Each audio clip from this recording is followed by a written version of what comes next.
There's always a certain amount of apprehension at the start of a new ride. Our plan, if you could really call it that, was pretty loose. Keep the sea on our right. That was it.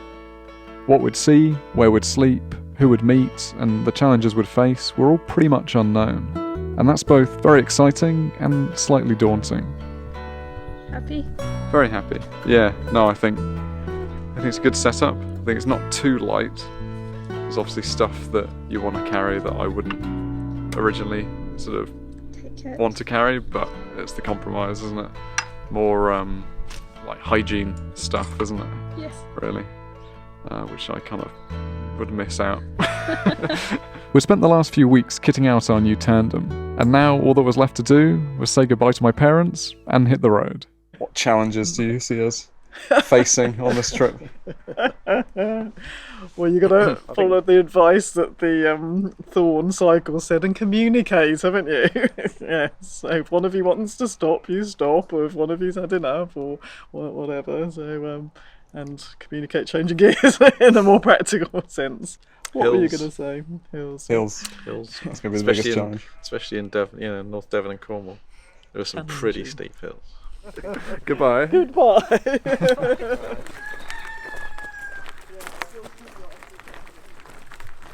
Right, Audley. Yeah, thank you. So we'll go this way then. Yeah. Oh well. Yeah. Doesn't matter, does it? Yeah, you'll go on if it dictates where you're going to be. Yeah. Okay. You ready? Yeah. Okay. 3, 2, 1. Let's go. Oh, back. Oh.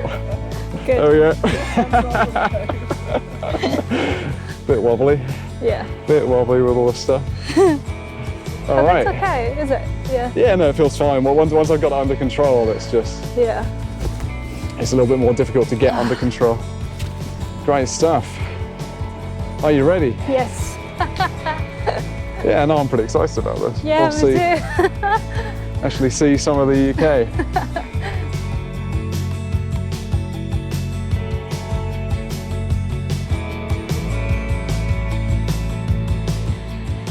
So here's the rough plan.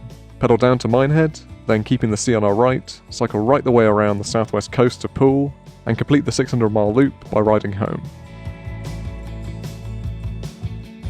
With this being our first tour together longer than just a few days, it was difficult to estimate just how long it would take us to complete. But my guess was around 3 to 4 weeks. But honestly it didn't matter, as it was just nice to finally be out travelling together on our funky new bike.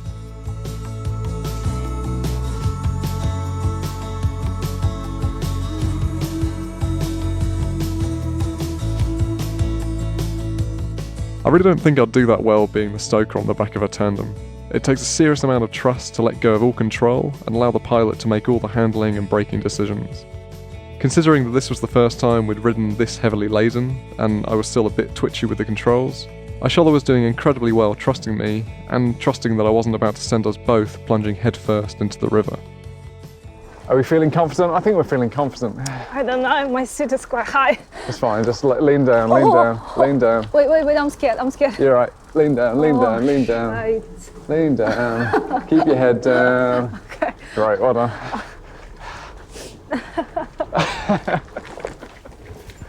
Before long, we'd passed through Taunton and had to trade the flatness of the riverbank for slightly more hilly terrain. Okay. Oh, he's fast. Yeah, he's got my stuff. Sweaty hands. Show me your hands again. Gosh, Ed. I'm working hard, mate. Why am I not sweating like that? I'm working hard too. You tell me. But of course, every climb brings with it a descent.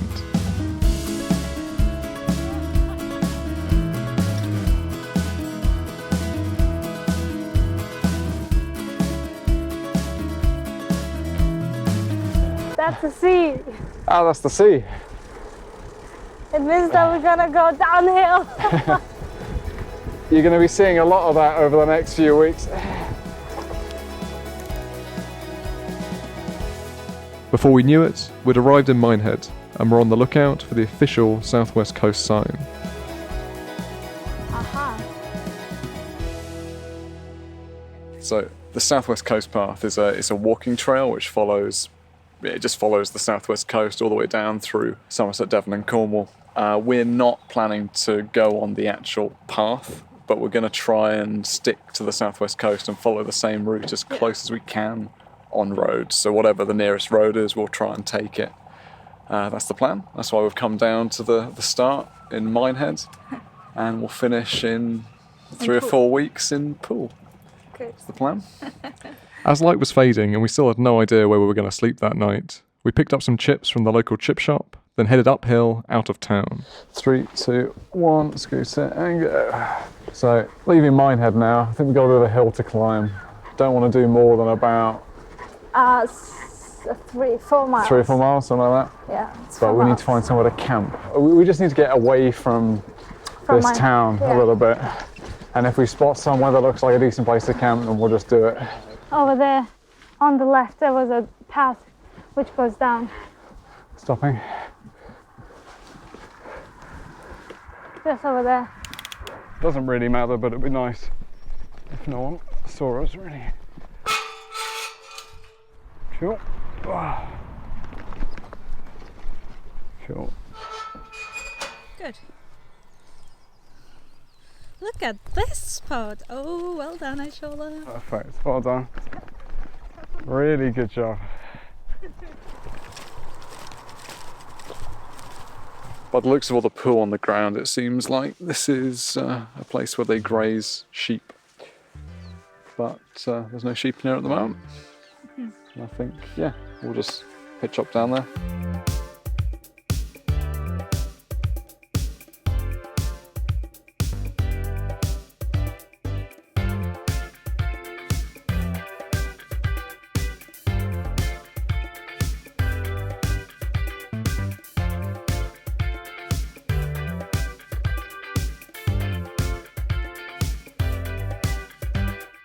I know it's funny, but I think it's very useful thing that I got on our tour.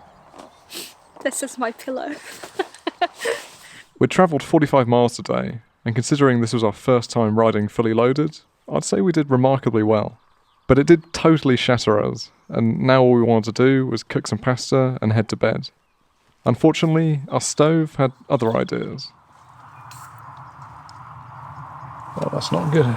I've had this Primus multi-fuel stove for over 6 years now, and in that time it's been extremely reliable, making thousands of meals. But for whatever reason, that night it just decided to play up.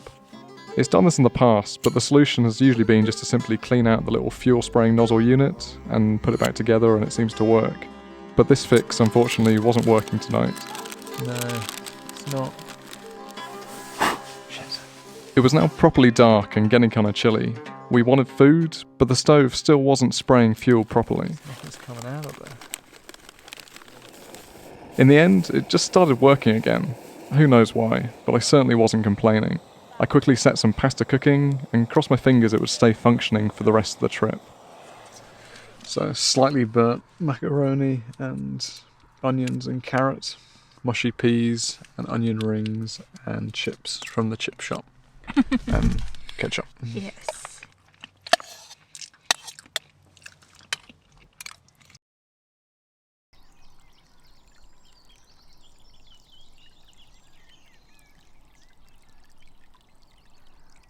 It was a chilly night, but we woke up re-energised and motivated to continue pedalling.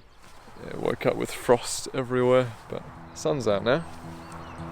We've almost packed everything away, and we'll carry on along the coast.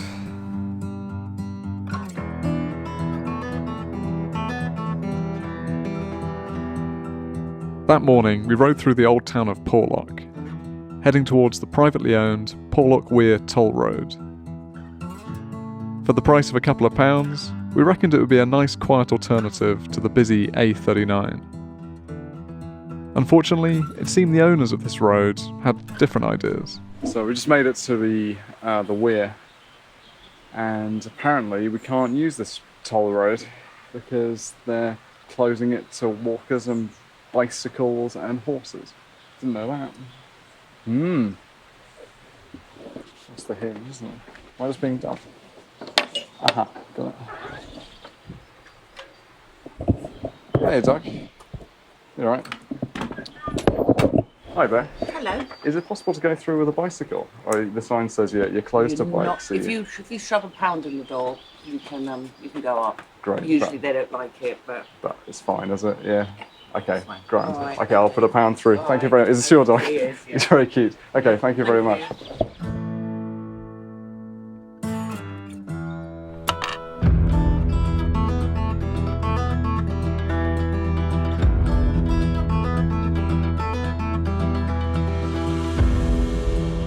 The first section of this 2-mile road was surprisingly steep, so we resorted to stepping off and pushing. By this point, we'd developed a system where I would control the bike from the front, and Aishola would provide power from the back.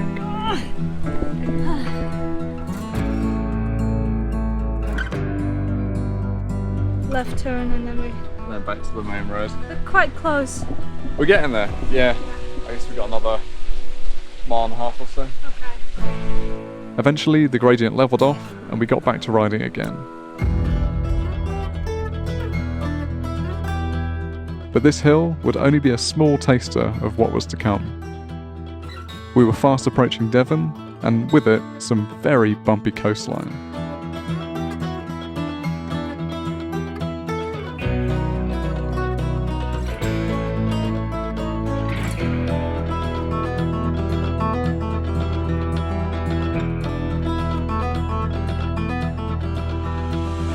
Really? Woohoo!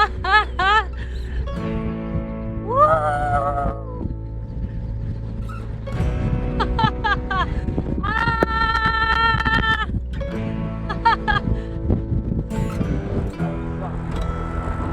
Any cars back? Yes, there is a car coming.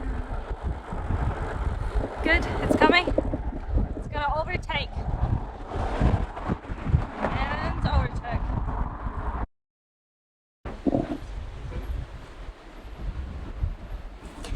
Good? How was it? That was insane. Gosh, that was a major descent. Makes me realise just how important it is to keep the brakes maintained, because if the brakes fail down that hill, we will be absolutely buggered. After an exhilarating descent, we arrived in Lynmouth, famous for its beaches, water-powered funicular railway, and pasty shops. There's like legit curry inside of the pasty. Yeah, it's like a curry pie. Very fun. It's a curry pie. Try. I was gonna make a huge bite.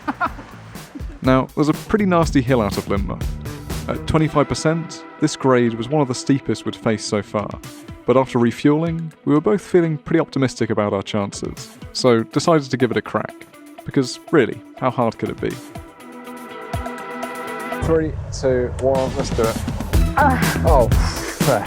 Look at that for a switchback. Oh my god. Are you alright? Yeah. Careful the cars. Yeah.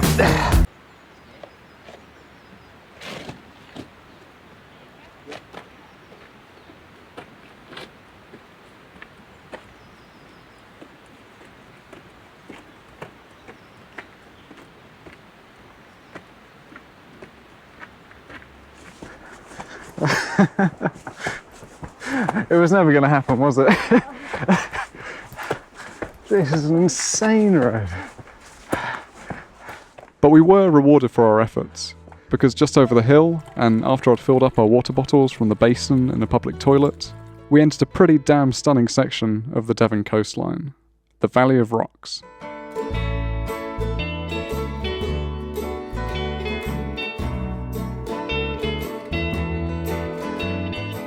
How do you rate the Valley of Rocks? Well, really looks like the States. Comparing to Kyrgyzstan. Wait, excuse me, the States? This is the United Kingdom, my dear. Yeah, well, This isn't the States. But the States are more like dry and less green. And worse. And worse than the United Kingdom. You don't get this in the States. You get this in the States. You forget. You get this in the States. And probably not, I don't know, but you get this certainly in Kyrgyzstan. Okay. So, Well.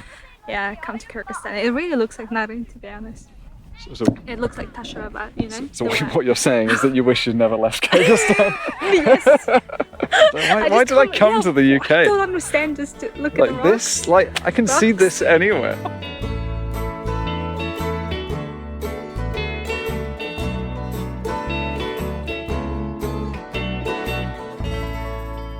It's the last of the sun, just there. It's almost 7 o'clock. Yeah. Yeah, Yes. it's gonna get cold from now. You're doing well. Yeah. Little powerful stoker on the back. We need food. Yeah, we do need food. Let's get the tent up, let's get some food Yeah. going.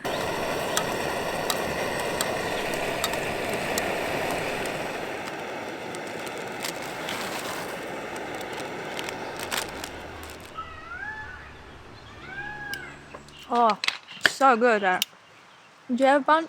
Okay, I have to finish. Okay. You have to eat fast. So it's carrot, onion, macaroni, a bit of cheese. vegan cheese, and some baked beans. Yeah, it's enough food, isn't it? Oh wow.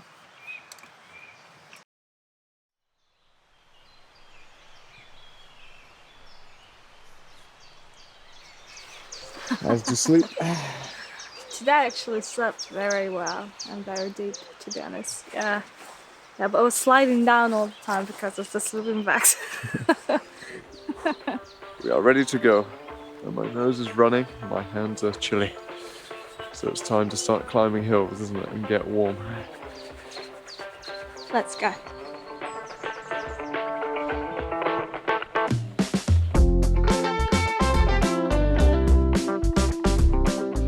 Not even a mile into the day, we stopped at the tiny village of Trentishoe. Outside the churchyard, we lay out our dewy tent to dry and set about making breakfast. Fortunately, since the first night, our stove had been functioning perfectly, and we quickly had a pan of porridge cooked up. Yeah, is the porridge good? It's already done. It's still gonna kind of cook a little bit in the hot water. We'll just leave it for a few minutes. I'll just pack away the tent. It's dry now. After another frosty night, it was very pleasant just to sit in the sun, eat food, and wake up properly. How is it? With the tent dry and our stomachs full, we looked forward to what was to come. With Somerset behind us, we were now entering much more hilly, challenging terrain. But I was confident that if we continued to take things slow and enjoy the process, we'd do absolutely fine.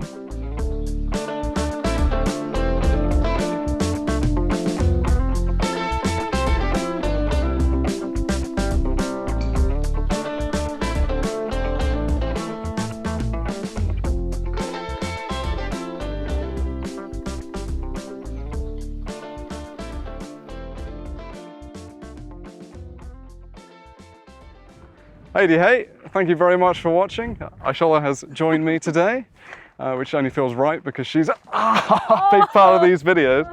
I just caught myself on a thistle there. We'll keep going. Thank you very much for watching. If you want to see the next video in the series, that's available right now on Patreon, so you can go over there and check it out. Also over there, you can sign up and be part of this little segment at the end, so you can have me read your name at the end of these videos if that's something you would like. Like these amazing people that I'm going to read right now. Alistair Duran, Brad Allen Armstrong, Damon Walker, Elijah Legenda, he's back, Kaya Denavaya, Gary Hall, Joseph and Rebecca Chivers, Mark Paris, Philip Merritt, Stephen Jones, Neil Brooks, Warren Snyder and Wolfie. Thank you very much for supporting, and we will see you next time for the next instalment of our South West Coast Cycle Tour. Ta-ra! Bye.